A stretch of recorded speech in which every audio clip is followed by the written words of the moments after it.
Hello दोस्तों। तो कैसे हैं आप सब लोग। आज जो है हम क्या कर रहे हैं, रिप्रोडक्टिव हेल्थ में लेक्चर नंबर 5 डिस्कस करने जाएंगे। देखो, रिप्रोडक्टिव हेल्थ जो है काफी इंपॉर्टेंट लेक्चर है या चैप्टर कह सकते हैं, जिसमें हमने बहुत सारे इंपॉर्टेंट टर्म के बारे में पढ़ लिया। हमने जो है ना नॉर प्लांट के बारे में पढ़ लिया, यानी इम्प्लांट के बारे में पढ़ लिया, जो कि मोस्ट इफेक्टिव मेथड था। 5 साल तक इसका जो है एक बार आपने नॉर प्लांट या इम्प्लांट करा लिया बिलो सबडर्मली, तो आप क्या कर सकते हैं, 5 साल तक छुट्टी ले सकते हैं। यानी अब आपको ये टेंशन नहीं है कि क्या कहते हैं प्रेगनेंसी हो पाएगी, क्योंकि उसमें क्या होता है, सिंथेटिक प्रोजेस्टेरॉन या प्रोजेस्ट्रोजन निकलता रहता है, कंटिन्यूअसली रिलीज होता है। तो आप अगर नॉर प्लांट या इम्प्लांट लगा लेते हैं तो आपको जो है टेंशन लेने की जरूरत नहीं है। फिर डेपो-प्रोविरा के बारे में पढ़ लिया था, यानी इंजेक्टेबल कॉन्ट्रासेप्टिव मेथड के बारे में पढ़ लिया था। बहुत ही मजा आ रहा है रिप्रोडक्टिव हेल्थ में, अच्छे अच्छे कमेंट आ रहे हैं, जिससे मुझे काफी ऊर्जा मिल रही है कि मैं जो है चैप्टर को और अच्छे से पढ़ा पाऊं। मैं डायग्राम भी देखो एनसीईआरटी के लाता हूं और इस डायग्राम को बनाने में बहुत मेहनत लगती है। आप जो है विश्वास नहीं करोगे, इन सब को मैंने बना के लिखने में मुझे लगा लगभग 50 से 60 मिनट, यानी 1 घंटा मान के चलो। यानी पूरा डायग्राम और सब कुछ लिखने में 1 घंटे का समय लगा। अब सर टाइम वेस्ट किया है, हाँ टाइम वेस्ट किया। 1 घंटे के समय में मैंने ये सब कुछ बनाया है, ये बोर्ड में जो लिखा। अब मुझे इसको मिटाने का बिल्कुल भी मन नहीं लग रहा, क्योंकि बहुत अच्छा बन गया है। 1 घंटे का समय लगा, पर 1 घंटे की मेहनत। और अब इस लेक्चर को जब मैं डिलीवर करूंगा तो आपको समझ में आएगा कि सर क्या आखिरकार कितनी मेहनत लगती है। अब तारीफ तो मैं क्या करूं अपनी, पर मैंने फिर भी बहुत अच्छा बनाने की कोशिश की है। मेरे पास कलर भी कुछ कम थे, क्योंकि ये वाले जो कलर हैं यानी ये मार्कर्स हैं, उनसे मैंने बनाया। कई बार क्या हुआ, बनाते वक्त ये मिटने भी लग गया। तो ये बकवास नहीं करता हूं, मैं सही टॉपिक पे आता हूं। आज जो है हम क्या पढ़ेंगे, सर्जिकल मेथड के बारे में पढ़ेंगे। सर्जिकल मेथड को जो है स्टेरिलाइजेशन भी कहते हैं, यानी कि फीमेल या मेल जो है एक हिसाब से इस टेक्निक के बाद स्टेराइल हो जाएगा। यानी ये टर्मिनल मेथड ऑफ कॉन्ट्रासेप्शन है, यानी इसके बाद कुछ नहीं। यानी टर्मिनल मेथड ऑफ कॉन्ट्रासेप्शन कह दें, यानी इसके बाद कुछ नहीं। अब जो है बच्चा या बच्ची नहीं होगी, यानी एक बार ये मेथड करा दिया, उसके बाद जो है कोई भी समस्या नहीं, आपकी प्रेगनेंसी कंसीव नहीं होगी। यानी फीमेल को भी डरने की जरूरत नहीं और मेल को भी ये डरने की जरूरत नहीं कि अब जो है बच्चा हो सकता है या नहीं, क्योंकि अब जो है पूरी तरीके से छुट्टी होगी। देखो, एक इन दोनों के बीच में जो कॉमन पॉइंट है वो मैंने बीच में लिख दिया। क्या लिखा है, सर्जिकल इंटरवेंशन, यानी ये एक हिसाब से सर्जिकल इंटरवेंशन कर रहे हैं, ब्लॉक कर रहा है गैमीट ट्रांसपोर्ट को and thereby prevent contraception. ये क्या करता है, सर्जिकल इंटरवेंशन होता है, इसमें ब्लॉक करता है गैमीट ट्रांसपोर्ट को and thereby prevent contraception. These techniques are highly effective. ये जो टेक्निक है ना, ये बहुत ही इफेक्टिव होती है, और बट इसकी रिवर्सिबिलिटी पुअर है। मतलब एक बार आपने ये टेक्निक यूज कर ली, फिर जो है इसको रिवर्सिबल करना बहुत मुश्किल या ना के बराबर है। अगर आप कहें तो 99% जो है ना है, 1% हाँ है। वो 1% भी 99.99 कर सकते हो, वो बिल्कुल ही ना के बराबर है। अब रिवर्सिबिलिटी हो पाना बहुत मुश्किल है। अगर इस मेथड को आप करने जाएं तो काफी सोच समझ के करें, पर अगर आपके 2 या 2 से ज्यादा बच्चे हो गए हैं फिर तो कर ही लो यार, क्यों जनसंख्या बढ़ानी है। कहां से लाओगे इतना पैसा, कहां लगाओगे इतना पैसा, कैसे कर पाओगे बच्चों की पढ़ाई, क्योंकि पढ़ाई बहुत जरूरी है। आजकल के जमाने में अगर बच्चा अशिक्षित है या उसके पास कुछ भी शिक्षा नहीं है तो वो सरवाइव नहीं कर पाएगा। ऐसा नहीं कि अगर उसके अंदर कोई और टैलेंट नहीं है तो सरवाइव नहीं कर पाएगा। देखो, शिक्षा होना जरूरी है। अगर उसके अंदर कोई और टैलेंट है तो ठीक है, पर उस टैलेंट को भी तो आगे बढ़ाने के लिए कुछ तो पता होना चाहिए। अब ऐसा नहीं कि बिल्कुल कुछ नहीं आता, कुछ भी नॉलेज नहीं है, तो वो क्या करेगा आगे। तो अब समझ लिए, ये जो आप जो सोच रहे होंगे ये बायो के बच्चे पढ़ सकते हैं, नहीं। आपने अभी देखना कमेंट आ रहे हैं कंप्यूटर एप्लीकेशन के बच्चे क्या मुझसे बड़े भी हो सकते हैं, मैं उनका भाई जैसा ही हूं, तो वो भी इन चैप्टर को पढ़ रहे हैं, क्योंकि ये चैप्टर जो है ना ये हमारे लिए काफी इंपॉर्टेंट है।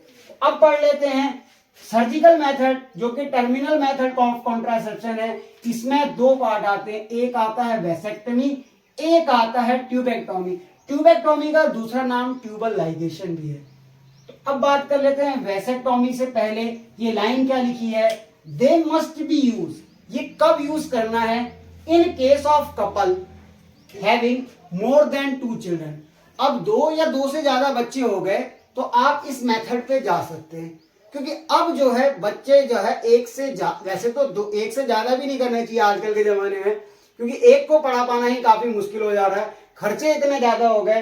पर फिर भी आप जो है एक को अगर एक बच्चा ही कर पाते हैं तो आने वाले समय में क्या पता कुछ समस्या हो जाए या दुर्घटना हो जाए, इसीलिए आपके पास 2 का ऑप्शन होना चाहिए।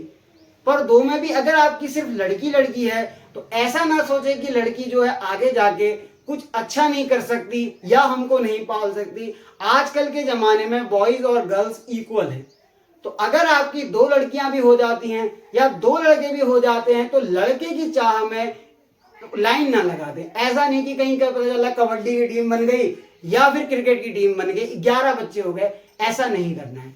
तो समझना है, आज हम पढ़ने जा रहे हैं किसके बारे में, वेसेक्टोमी के बारे में। पहले वेसेक्टोमी को पढ़ लेते हैं, फिर हम ट्यूबेक्टोमी को पढ़ेंगे, ठीक है। फिर वेसेक्टोमी क्या होता है, देखो वेसेक्टोमी में लिखा है it is permanent method contraception for mails.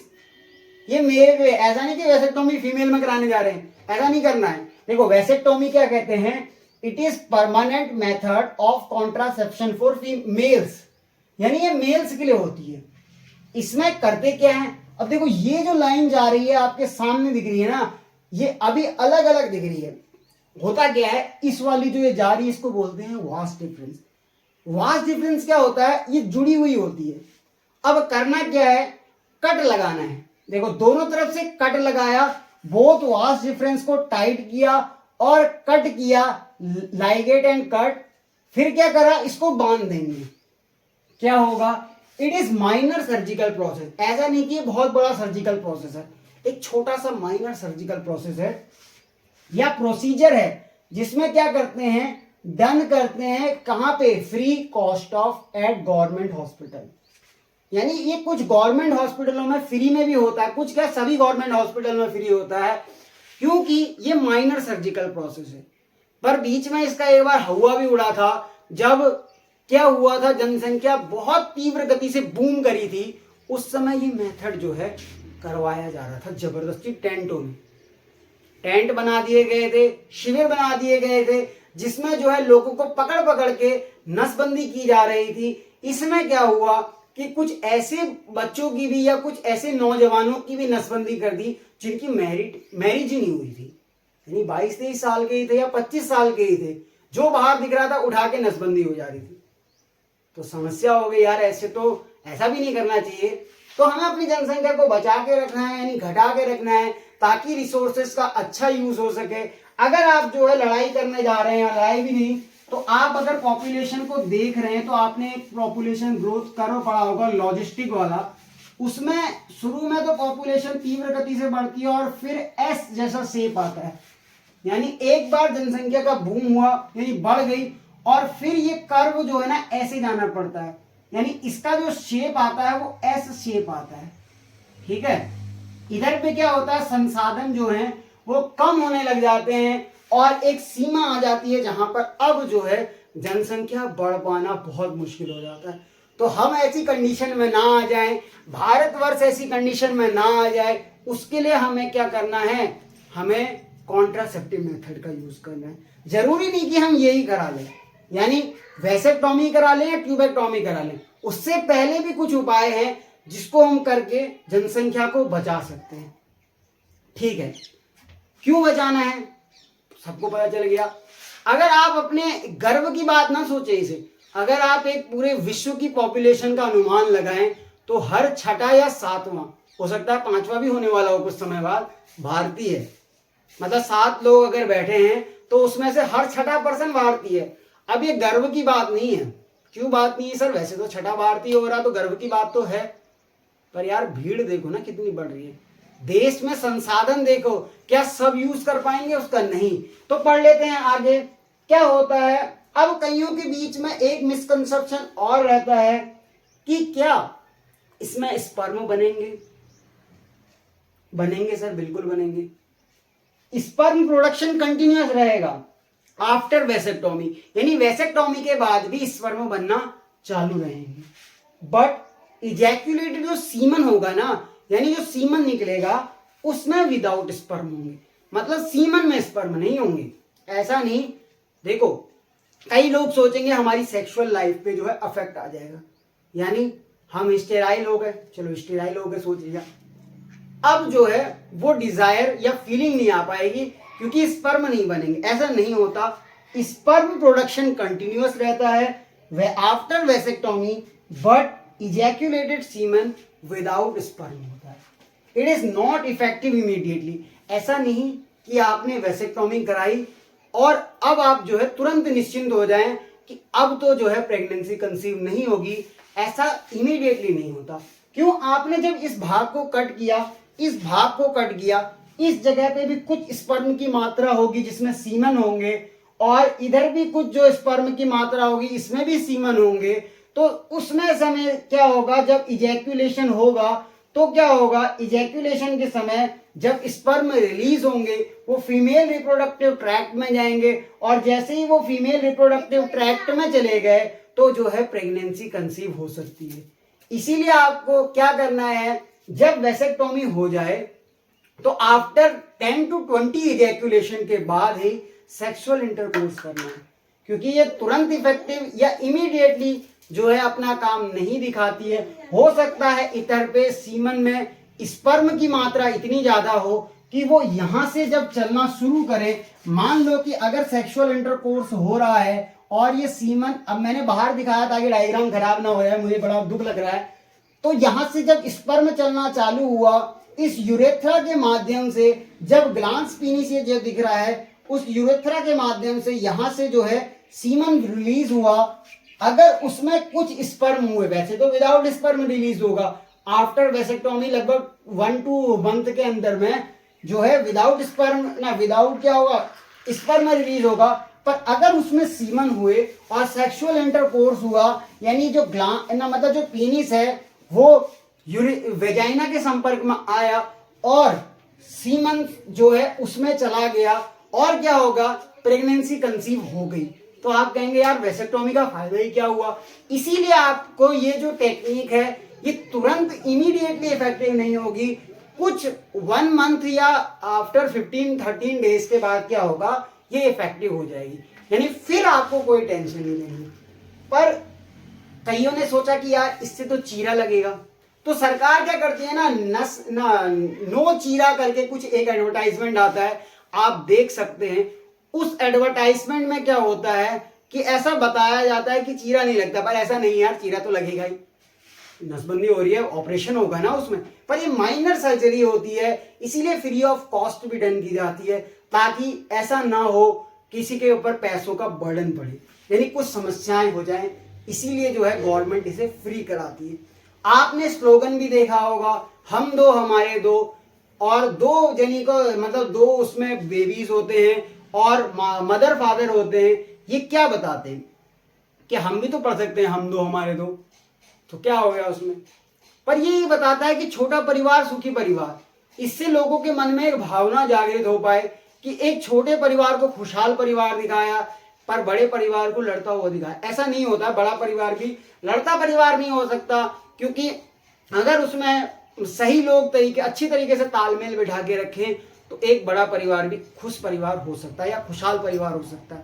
पर शर्त इतनी है कि किसी के मामले में कोई टांग ना अड़ाए, ऐसा नहीं कि बीच बीच में जो है कोई भी कुछ कर दे रहा है या एक आगे बढ़ना चाह रहा है तो उसको पीछे रोक रहे हैं, तो लड़ाइयां होती है। इसीलिए कहा जाता है छोटा परिवार सुखी परिवार।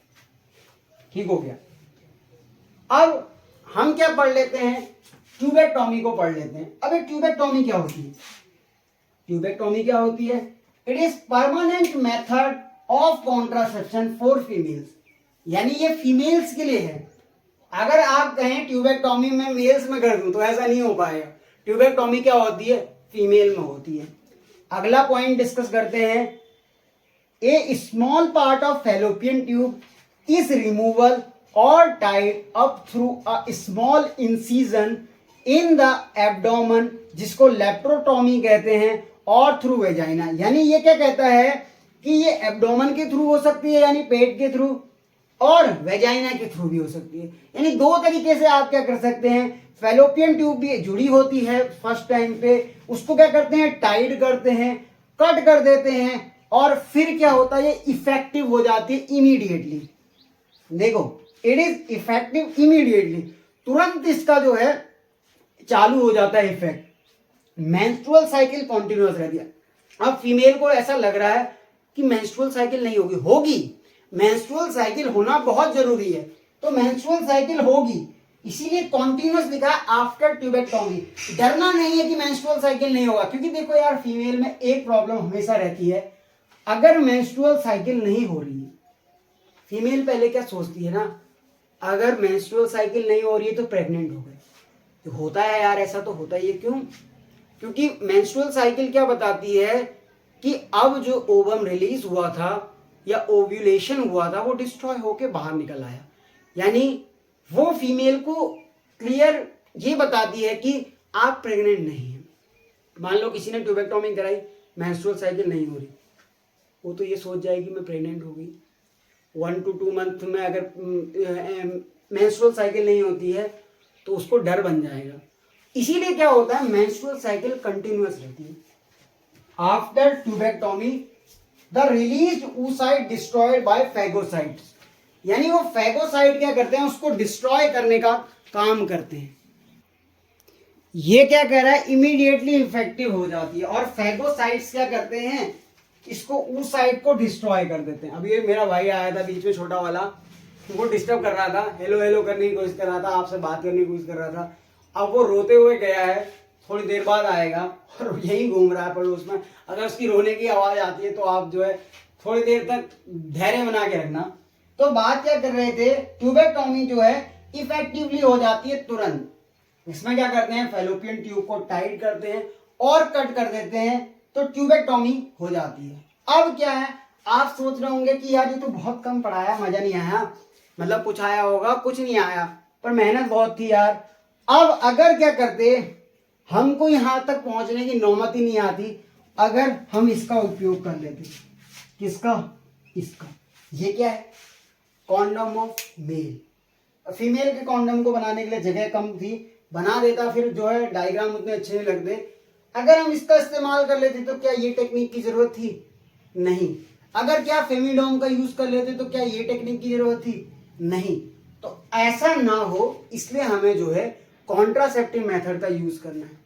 अब इसको बनाने के लिए मैंने देखो कितनी जगह से हुआ लिया, पैसारा लिया। पहला तो देखो ये जो डायग्राम आपको दिख रहे हैं, ये 2 डायग्राम देखो, ये सेम टू सेम मैंने यहां बनाने की कोशिश की एनसीईआरटी से, ठीक हो गया। फिर अपने नोट्स, इधर से एक नोट्स कॉपी ये है जहां से ये चीजें करी, ठीक हो गया। फिर दूसरी कॉपी ये है यार, देखो इसमें भी मैंने डायग्राम बनाए और मैंने ऐसे ही डायग्राम बनाए, तो यहां से भी पढ़ा। मैं सारे डायग्राम अपने ऐसे ही बनाता हूँ कॉपी में। देखो डेपो प्रोवेरा का भी डायग्राम बनाया है, इम्प्लांट्स का भी डायग्राम बनाया है, ये मेंस्ट्रुअल साइकिल का डायग्राम बनाया है, वो आगे आएगा। ये पिल्स किस तरह खानी है, देखो 1 दिन से स्टार्ट करके 28 डेज तक जाती है। ओरल कॉन्ट्रासेप्टिव पिल के बारे में बताया, और ये मेल कॉन्डम फीमेल कॉन्डम के बारे में बताया। तो अब आपको भी अपने नोट्स जो हैं इसी तरीके से बनाने हैं ताकि फील आ जाए। बायो का फील कैसे आता है? डायग्राम से। डायग्राम अगर आपके अच्छे नहीं हैं तो बायो का फील नहीं आ पाता है। बायो के फील के लिए आपको डायग्राम आना चाहिए। ऐसा नहीं कि बिल्कुल ही बढ़िया डायग्राम हो, आप बिल्कुल परफेक्ट हो जाएं, ऐसा भी नहीं हो सकता, क्योंकि कोई भी आदमी जो है गॉड नहीं बन सकता। परफेक्शन की ओर चल सकता है पर गॉड नहीं बन सकता, इसीलिए आपको मेहनत करती रहने। तो हमने क्या पढ़ लिया, रिप्रोडक्टिव हेल्थ में सर्जिकल मेथड पढ़ लिया, स्टेरिलाइजेशन टेक्निक पढ़ ली।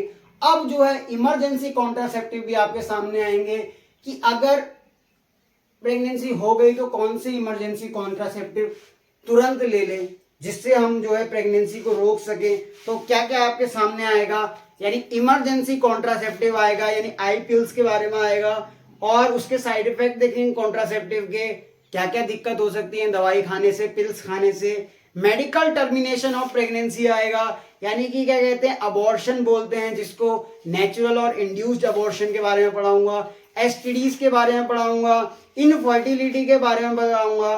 फिर इनफर्टिलिटी के बाद ये चैप्टर में लास्ट जो टॉपिक बचेगा वो पॉपुलेशन के ऊपर बचेगा, जो कि आपका इकोलॉजी वाले पार्ट में भी है। पॉपुलेशन पूरा हो जाने के बाद ये चैप्टर पूरी तरीके से खत्म हो जाएगा, फिर आपकी बल्ले बल्ले हो जाएगी। तो आप जो है इस चैप्टर में अपनी रेगुलरिटी बनाए रखें, अलग अलग सोर्सेस से पढ़ें। मैंने भी ये अलग अलग सोर्सेस जुटाया है।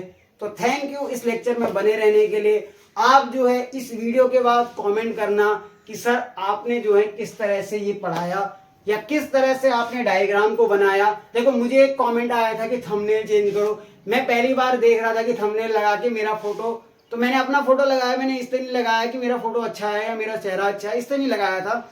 मैं ट्राई कर रहा था, तो किसी ने मुझे बताया कि थंबनेल जो है उस चैप्टर से रिलेटेड बनाओ। मैं बनाऊंगा डेफिनेटली, मैं वही सोच रहा था कि मैं चैप्टर से रिलेटेड थंबनेल लगाऊं। पर मैं तो पहली बार, अब कोई भी चीज पहली बार करता है तभी इंसान को पता चलता है। मुझे नहीं पता था थंबनेल कैसे लगता है। मैं बिल्कुल यूट्यूब में मुझे कुछ नहीं पता, रियल बात तो ये है। मैं सीख रहा हूं, तो मैं अब जो है इसका थंबनेल लगाऊंगा, ना कि अपनी फोटो को लगाऊंगा। तो थैंक यू, जिसका भी वो कमेंट था मैं देख लूंगा। और कईयों ने जो है अच्छे अच्छे कमेंट किए, तो थैंक यू उसके लिए। आप लेक्चर से बने रहिए। All the very best, bye bye.